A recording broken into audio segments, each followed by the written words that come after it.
La capacidad de elegir lo que querramos hacer, pero va un poco más allá de esto. ¿Cómo vamos a desarrollar esa elección? ¿Queremos ser uno del montón?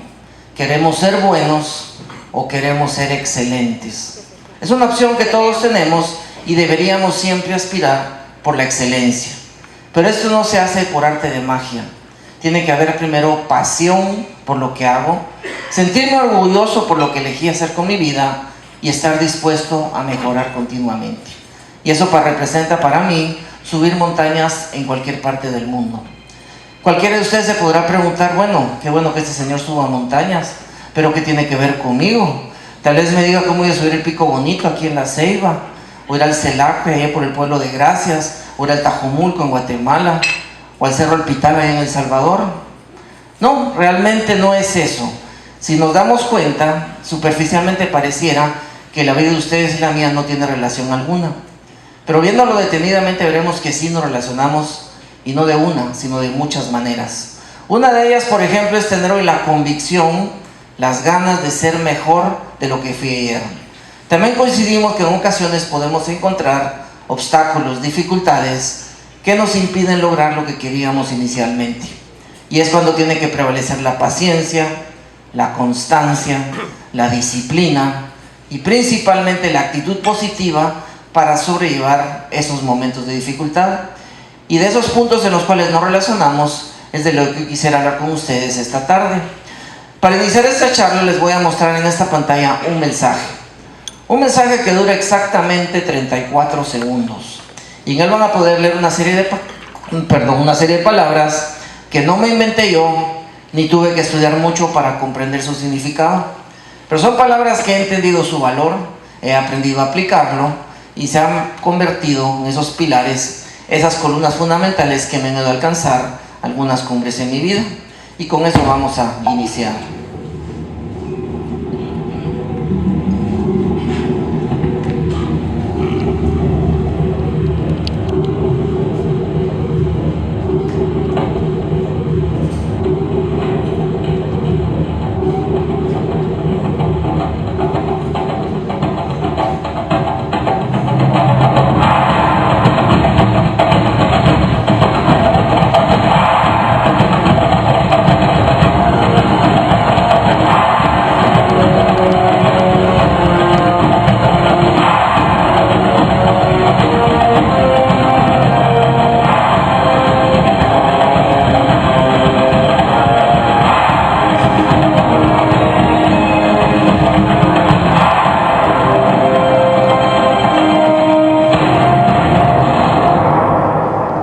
Como habrán podido leer, no son palabras que cueste mucho comprender lo que significan. Lo que generalmente nos cuesta mucho es aplicarlo en todo lo que hacemos cada día. ¿Cómo empecé yo a subir montañas? Pues yo empecé de una manera muy casual. En aquel entonces iniciaba mis estudios universitarios. Yo estudié en la ciudad de Guatemala, en una universidad que se llama de San Carlos, donde me gradué como biólogo. Y en aquellos inicios, como estudiante, de pronto un día de tantos, llegó a mis manos un ejemplar de un periódico que en Guatemala se llama Prensa Libre, muy parecido al diario de hoy, o a la prensa gráfica en El Salvador, o a la prensa de aquí de Honduras. El tiempo ya no existe, entonces no lo menciono. Total, que en ese sentido dije yo, hojeemos el periódico. Y de pronto nos detuvimos con mis amigos a leer una noticia que nos llamaba la atención. Y era una noticia que hablaba de este volcán, del volcán Tajomulco, el volcán más alto de Centroamérica y el Caribe, que está allá en Guatemala. Y en ese artículo hablaba de su altitud, 4.220 metros de altura, del tipo de vegetación, de los cambios climáticos y otro montón de interesantes detalles. Pero a mí lo que más me impresionó fue la parte final de ese artículo. La parte final era una invitación abierta a quien lo leyera a subir con esas personas un 20 de diciembre a la cumbre de este precioso volcán. Y lo primero que se me ocurrió pensar es, qué masoquista estas personas. ¿Cuál será el gusto que le encuentran a sufrir subiendo volcanes? ¿Cuál será esa gana de ir a pasar frío, ir a pasar hambre, de experimentar cientos de incomodidades, incluso tener la posibilidad de descubrir músculos que yo no sabía que tenía? Porque a veces al bajar esas montañas me duelen hasta los párpados. ¿Cuál es esa gana de sufrir? Me cuestioné tanto que decidí inscribirme y fui a averiguar de qué se trataba eso de subir volcanes. Y ese día, 20 de diciembre, cambió completamente el curso de mi vida. Luego vine aquí a Honduras, donde solo existe un volcán, que está en el Golfo de Fonseca, en la isla de Amapala, y es el volcán del Tigre, muy bonito por cierto, y los invito a que lo suban. Pero tiene espectaculares serranías montañosos, como la Sierra de Celaque, allá por Gracias, donde está la cumbre más alta de este país, y los bosques nubosos más espectaculares de Centroamérica. La cumbre más alta. Y también aquí en Honduras, muy poca gente lo sabe, pero está la cumbre más difícil de subir en Centroamérica. Y no tiene mérito el nombre que tiene, porque no es tan bonito subirlo, es el Pico Bonito. Tiene 9 días para escalar esta montaña y la hemos subido menos de 200 personas en el mundo. Pero desde la cumbre se tiene una espectacular vista del Mar Caribe, de las islas de Roatán. Después de esto, pues fui por Nicaragua, hice lo mismo, Panamá, y terminé este reto en Costa Rica, en su cumbre más alta, el Cerro Chirripó.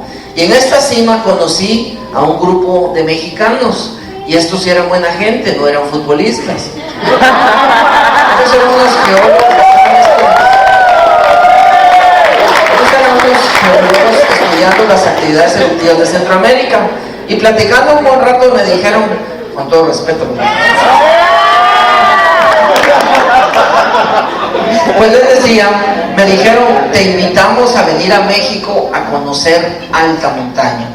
Montañas como esta, como el Pico de Orizaba, que no solo es la cumbre más alta de México, sino es el volcán más alto de Norteamérica, con sus 5.747 metros de altura. Si pudiéramos colocar en esta fotografía al Cerro Celaque, la cumbre más alta de Honduras, su cima llegaría por donde ven el puntito rojo. Si fuera la más alta de El Salvador, el Santa Ana por aquí, y si fuera el Tajumulco en Guatemala, llega por aquí. En otras palabras, esta es una gran diferencia de lo que es media montaña, que es lo que tenemos en Centroamérica, y alta montaña. Pero si aquel día que a mí me surge esta oportunidad me pongo a pensar, es que no tengo suficiente dinero para ir hasta allá. Nunca he tocado hielo y nieve en mi vida. No sé cómo es, no sé qué se siente. Ni siquiera tengo un par de botas para caminar sobre hielo. ¿Cuántas veces les ha pasado o saben de alguien que se le presentan oportunidades en la vida y simplemente las dejan pasar? Por pereza, por ignorancia, por temor, por miles de causas podemos dejar oportunidades. Pero estoy convencido que oportunidad que se deja pasar jamás regresa. Y hay que ponerle a pensar, esas oportunidades no son más que importantes escalones que aceleran nuestro ascenso a la excelencia que buscamos en lo que elegimos hacer con nuestra vida.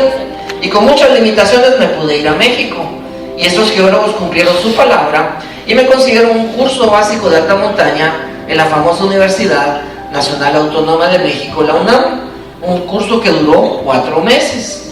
Me permitió ir no solamente al Pico de Orizaba, sino también subí el volcán Popocatépetl, el Nevado de Toluca, el Nevado de Iztaccíhuatl, el Nevado de Colima y otro montón de montañas más. Y regresé a mi país extasiado de la experiencia. Y me puse a pensar, aunque en Centroamérica no exista alta montaña, a esto me voy a dedicar. No tenemos que estar viendo qué es lo que hay a nuestro alrededor para lograr alcanzar lo que queremos. Lo que hay que entender es que tenemos que hacer algo que nos apasione, que nos guste y nos motive a alcanzar la excelencia. Y luego de esto tomé una decisión. Quería aprender más de alta montaña, pero eso no lo puedo aprender en ninguna parte de Centroamérica. Entonces empecé a buscar qué podía hacer. Y para alguien como yo de Centroamérica, que había estado en los nevados mexicanos, el siguiente paso lógico era aprender andinismo. No sandinismo, eso está en Nicaragua. Andinismo se relaciona con la cordillera más larga del mundo, que se llama los Andes. Nace en Venezuela, se subdivide en 3 ramales en Colombia, atraviesa Ecuador, Perú, Bolivia y finaliza en el sur de Chile y Argentina, en una hermosísima región conocida como la Patagonia. Son más de 12.500 kilómetros de espectaculares montañas. Me di cuenta que esta cordillera atraviesa 7 países. Empecé a investigar cuál país era más barato viajar desde Centroamérica y cuál presentaba las montañas más accesibles para alguien como yo, que en aquel momento no sabía nada de andinismo. Y ese país resultó ser Ecuador. Entonces viajé desde Guatemala hacia la ciudad de Quito y de ahí empecé a escalar cumbres en el Ecuador, como esta, el volcán Cotopaxi, que es el volcán activo más alto de Sudamérica y la primera cumbre de 6.000 metros sobre el nivel del mar que yo lograba subir. Esta es una vista de su cráter principal desde su cumbre. También estuve en los Ilinizas Sur, Ilinizas Norte, Carehuayrazo, Cayambe, y terminé este recorrido en esta montaña que ven al fondo, que se llama Chimborazo, la cumbre más alta de ese país. Y luego tomé una decisión. Me iba a quedar los siguientes 2 años de mi vida en Sudamérica y tratar de escalar la mayor cantidad de cumbres desde Venezuela hasta la Patagonia para realmente conocer, entender y disfrutar la filosofía, las técnicas y el entorno andino. Pero hay un problema: yo no tengo el dinero para estar tanto tiempo en un continente tan caro de estar. Pues decidí convertirme en un mochilero y empezar a escalar cuanta cumbre pudiera, y donde me quedara sin dinero, escalaría en lo que me hicieran, trabajaría en lo que me hicieran el favor de darme para ahorrar otro poco de dinero y seguir escalando cumbres. Quien en la vida no sabe arriesgar, no gana. No podemos ir en la vida pensando que vamos a poder controlar todos los factores que influyen en ella. ¿Quieren ejemplos?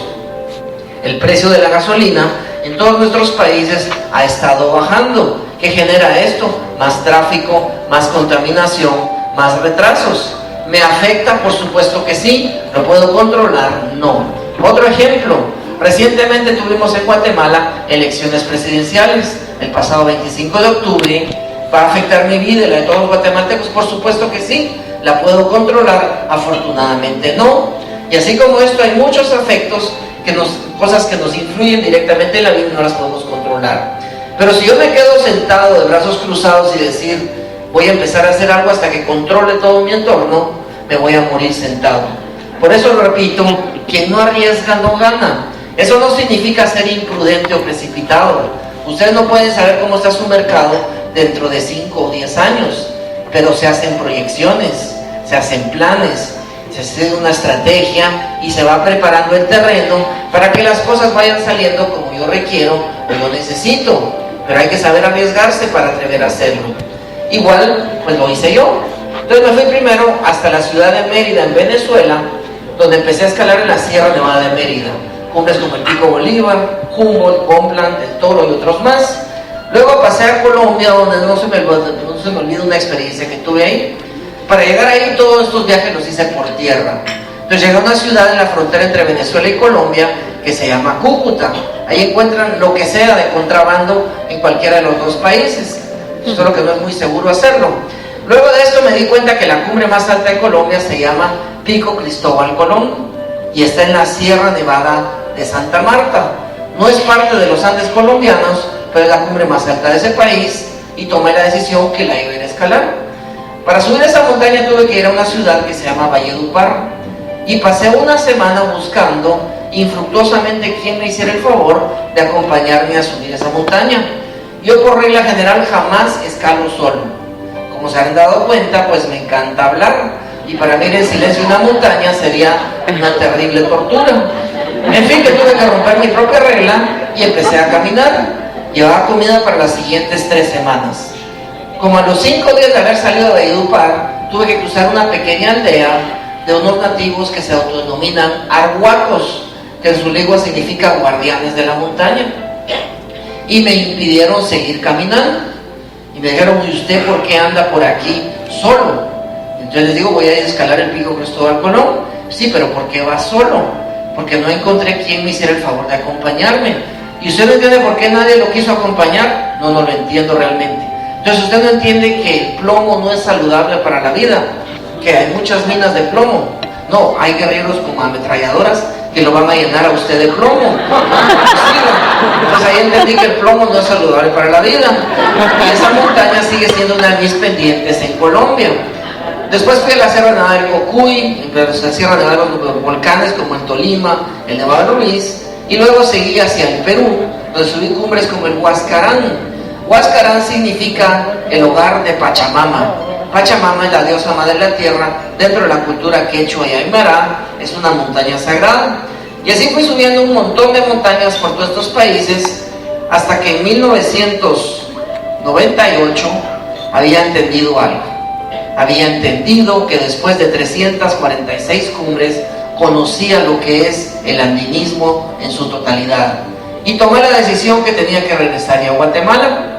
Pero el hombre propone y Dios dispone, porque al bajar de esta montaña elevada de Sajama en Bolivia, tenía que caminar 4 días para llegar a la capital de Bolivia, La Paz, y ver la manera de regresar a mi país. La segunda de esas noches, en esa caminata de regreso, la tuve que pasar en un pueblo de origen aymara que se llama Tambo.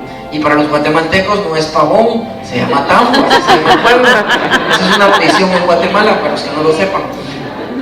Total que ahí conocí a unos escaladores franceses y platicando con ellos un rato de lo que había hecho cada uno, de repente me dicen: ¿te gustaría ahora aprender a